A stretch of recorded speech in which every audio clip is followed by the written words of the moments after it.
Hola gente, hoy nos toca ver las sucesiones ab intestato del tercer periodo.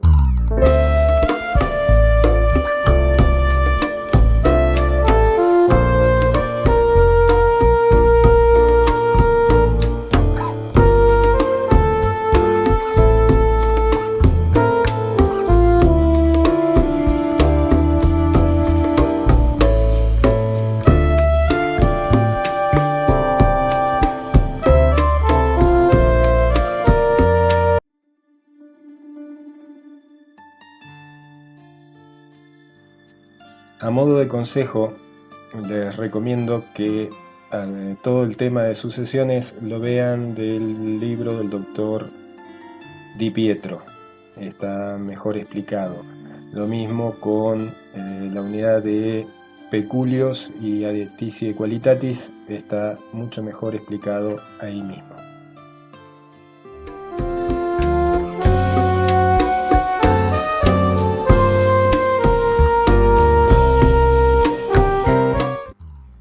Vimos en las unidades de sucesiones que suceder, en el sentido jurídico, es que una persona venga a ocupar el lugar de otra en una determinada o en todas las relaciones jurídicas en que aquella persona era titular.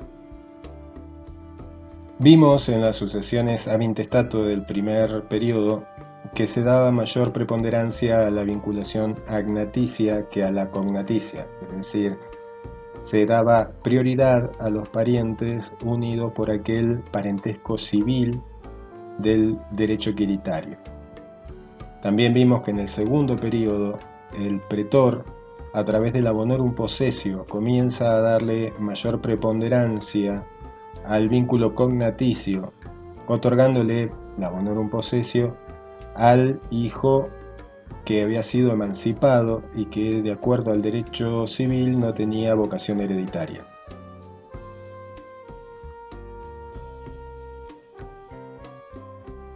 En este tercer periodo se da plena preponderancia al vínculo parental cognaticio, es decir, el que surge de la vinculación sanguínea.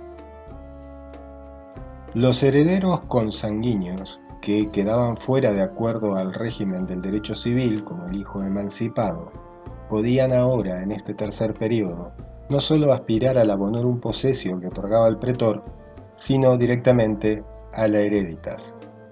Deben recordar que el abonorum possessio era la posesión de los bienes ad usucapione, es decir, que no se volvían dueños de manera inmediata, sino que debía transcurrir el tiempo de la prescripción adquisitiva, dependiendo de los bienes de que se tratare. Ahora, en este tercer periodo, son dueños.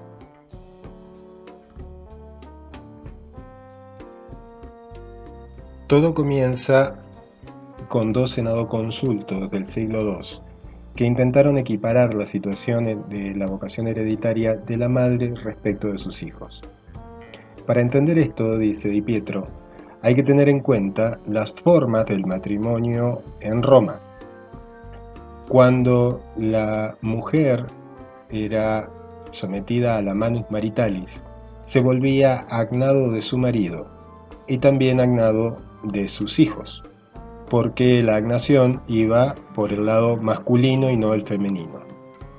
De esta manera, la mujer y los hijos se volvían sui heredes del pater fallecido, y por otro lado podían solicitar la abonorum possessio en el primer llamado, unde liberi. Si por el contrario la mujer había celebrado un matrimonio sine manu, no ingresaba a la familia del marido y quedaba en relación solo de cognación respecto de sus hijos. Como era cognada, no tenía derecho a heredarlos en caso de fallecimiento, y solo podía aspirar al tercer llamado, unde cognati, del abonorum possessio. Vimos en el derecho de familia del segundo periodo de que la manus maritalis era mayormente rechazada por la mujer y que desaparece por completo en este tercer periodo. Por lo tanto, la mujer quedaba fuera de la herencia de sus hijos.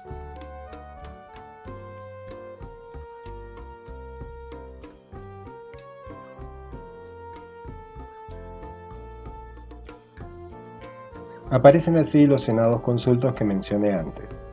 El primero de ellos es el senado consulto tertuliano de la época del emperador Adriano y que se basaba en un antecedente de una constitución imperial de Claudio.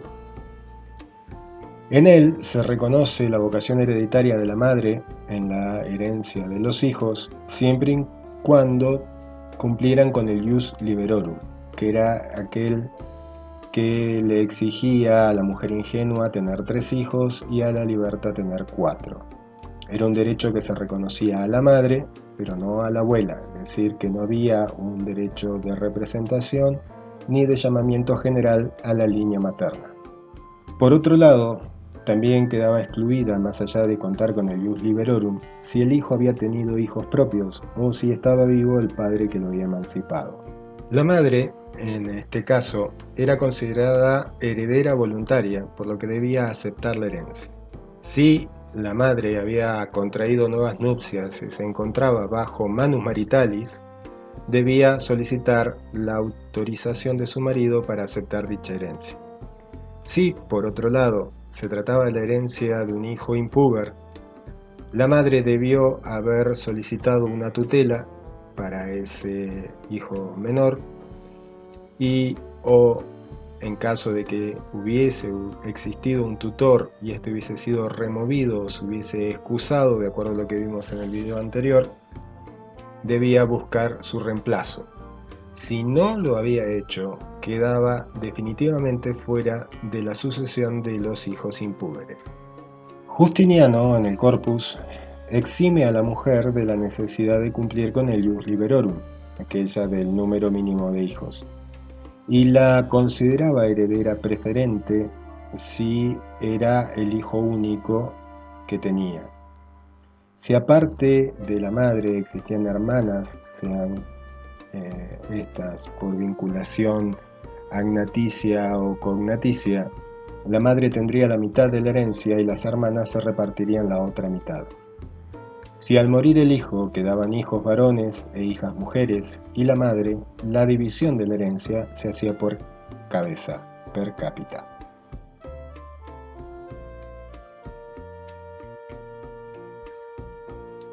El Senado Consulto Orficiano del año 178, una aclaración, todas las fechas a partir de ahora que no sean antes de Cristo se dirán solo por su nombre. Decía, en el Senado Consulto Orficiano del año 178, por iniciativa de Marco Aurelio y Cómodo, quizás lo recuerden a Cómodo como el emperador de la película Gladiador, se instó y se impulsó que la herencia que dejaba la madre fuera para sus hijos, aunque no estuviera sometida a manus maritalis, excluyendo a otros consanguíneos y a otros agnados. Los bienes de la madre son para los hijos.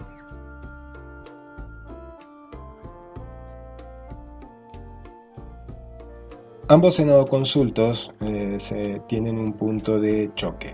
El Senado Consulto Tertuliano otorgaba a la abuela sobreviviente, es decir, a la madre de la mujer, la vocación hereditaria, mientras que el Orficiano se lo otorgaba a los hijos. Todo se resolvió por una constitución imperial de Graciano, Teodosio y Valentiniano, según la cual la herencia les debía corresponder a los hijos con exclusión de la madre de la causante.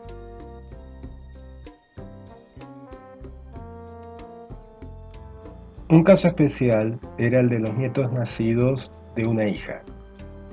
Esos nietos heredarían sin problemas, sea a su pater o a su abuelo, porque la vinculación agnaticia entre ellos era evidente. Pero si la madre premoría al abuelo materno, estos hijos quedaban fuera de la herencia del ius civile. Entonces, una constitución de Valentiniano, Teodosio y Arcadio se les reconoció vocación hereditaria en una especie de derecho de representación, por el cual podían pedir las 2/3 partes de lo que le hubiese correspondido a la madre si hubiese vivido. Recuerden siempre que estamos hablando de casos en que la mujer se encontraba sin amante. En el caso de los hermanos y hermanas cognados, es decir, los hijos e hijas emancipados, que no eran herederos legítimos de acuerdo al ius civile, por un edicto del emperador Anastasio del año 498, concurrían con los hermanos agnados, pero solo por la mitad de lo que le hubiese correspondido en una división per cápita. Supongamos que hay 4 pesos para dividir entre 4 hermanos, de los cuales 3 son agnados y 1 es cognado. El cognado, en la división per cápita, le correspondería 1 peso a cada uno. Pues bien, el único hermano cognado recibiría solo 50 centavos, mientras que los 50 centavos siguientes, o que quedaban por repartir, se repartía per cápita entre los hermanos agnados. Justiniano eliminó esta diferencia y estableció que todos los hijos iban a venir a la herencia en pie de igualdad.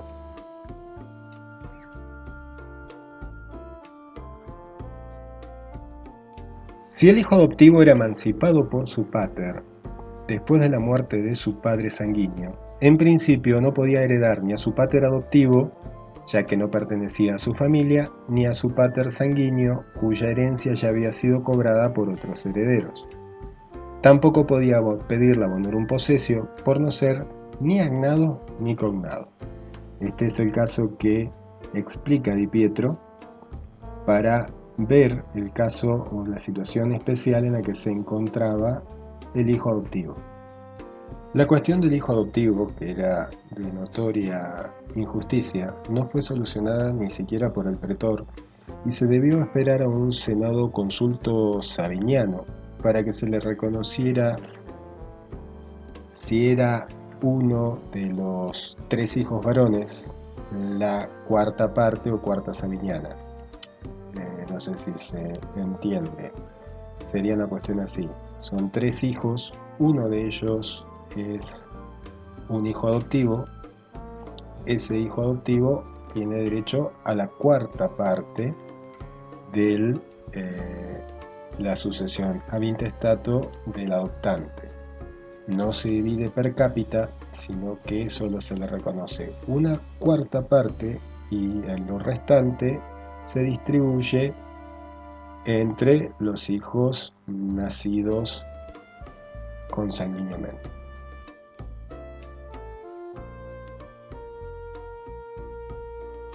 La solución definitiva vendría de la mano de Justiniano, quien al establecer una distinción en la adopción, que podía ser plena si la adopción era realizada por un ascendiente, o minus plena si era realizado por cualquier otra persona, dio la posibilidad de que, si era minus plena, pudiera ir a la sucesión de su padre biológico. Si era plena, es decir, la adopción había sido realizada por el ascendiente, aún emancipado no deja de ser agnado, y entonces puede pedir la bonorum possessio de los bienes del adoptante en el llamamiento unde liberi.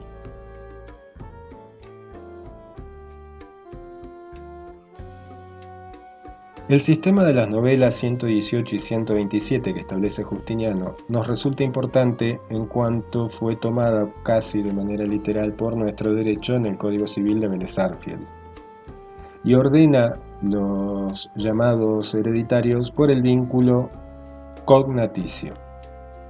En el primer orden de los llamados se encontraban los descendientes, hijos, nietos. Para ellos sería bueno que recuerden o tengan presente, o en última instancia pausen este video y vayan al anterior de familia donde toco el tema del parentesco, para que vean las líneas ascendientes y descendientes. Pero lo recapitulamos. Los descendientes son los hijos, los nietos, las generaciones que van hacia adelante en el tiempo. Los ascendientes son los grados que van hacia atrás en el tiempo, es decir, los padres, los abuelos, bisabuelos, etcétera, etcétera, etcétera. Entonces, el primer llamado era para los descendientes. El segundo llamado era para los ascendientes y los colaterales, bilaterales o hermanos germanos, es decir, los hermanos de doble vínculo, los hermanos que compartían papá y mamá. En el tercer llamado estaban los medios hermanos, que podían ser tanto uterinos como viriles, es decir, medio hermano porque solo compartimos a mamá o medio hermano porque solo compartimos a papá. En el cuarto llamado estaban los demás colaterales, bajo el principio de que los de grado más cercano excluyen a los de grado más lejano. Así, en los colaterales estaba, por ejemplo, el tío y el primo. El tío está en un grado más próximo que el primo, por lo tanto, el tío excluye al primo. Los llamados se iban haciendo de manera sucesiva.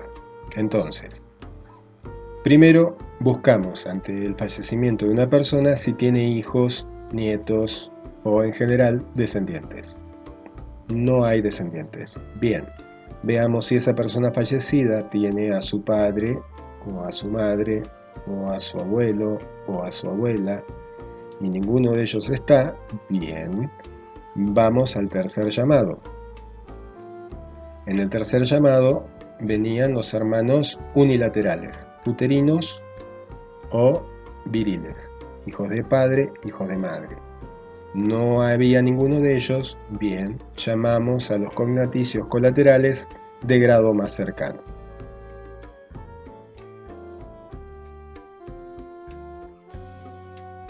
En todos los llamados la división era per cápita, pero si había un hijo premuerto del nuevo causante y éste había tenido hijos, venían a la sucesión del abuelo en representación.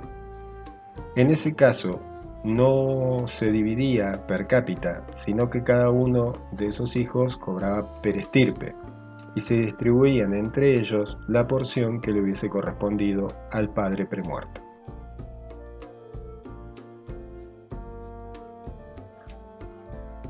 Como se habrán dado cuenta, la cónyuge supérstite no aparece en ninguno de los llamados, pero para ella se mantuvo vigente el llamamiento undebir et uxor, que era para la bonorum possessio de los bienes de la herencia del marido.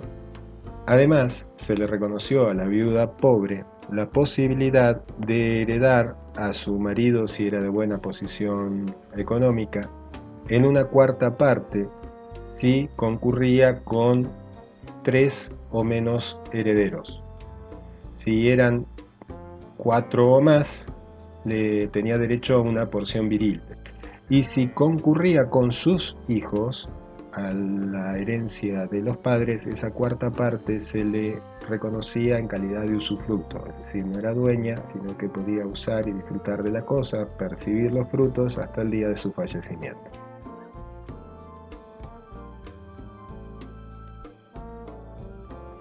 Tratamiento especial requieren los hijos naturales. Los hijos naturales eran los que habían nacido de un concubinato o, como dice Di Pietro, vulgo concepti, es decir, hubo una relación sexual en la cual la mujer quedó embarazada, más allá de que no había ningún tipo de vínculo o relación estable entre el hombre y la mujer. Ellos seguían la condición jurídica de la madre, por lo que no eran herederos de su padre natural. Respecto de ellos, Justiniano reconoció que podían suceder ab intestato a su padre en la novela 89 del año 539, todo posterior el sistema de las novelas al Corpus Iuris Civilis, siempre y cuando el padre concubino no tuviera hijos o descendientes legítimos. A la ausencia de descendientes legítimos, los hijos naturales eran llamados a la herencia.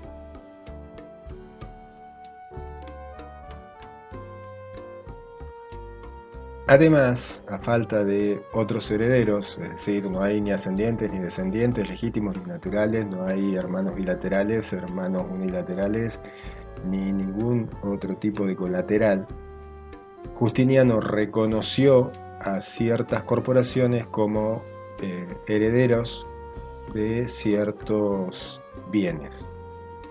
Así, la iglesia, la curia, heredaba a los decuriones en tiempo de Teodosio, la legión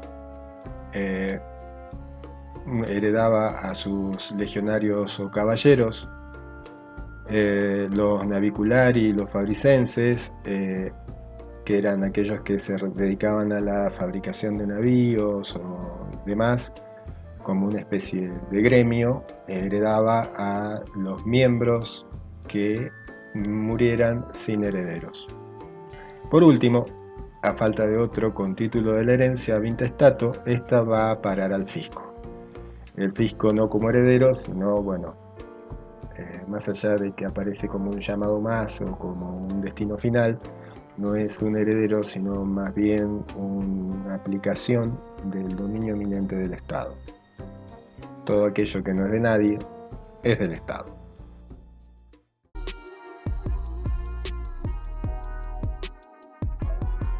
Bueno, gente, con esto se termina la unidad de hoy.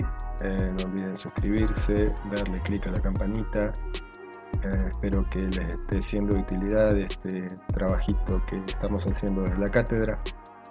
Le damos las gracias a los que las reciben del otro lado y se toman el tiempo de valorarlo y de tratar de aprender de esta manera.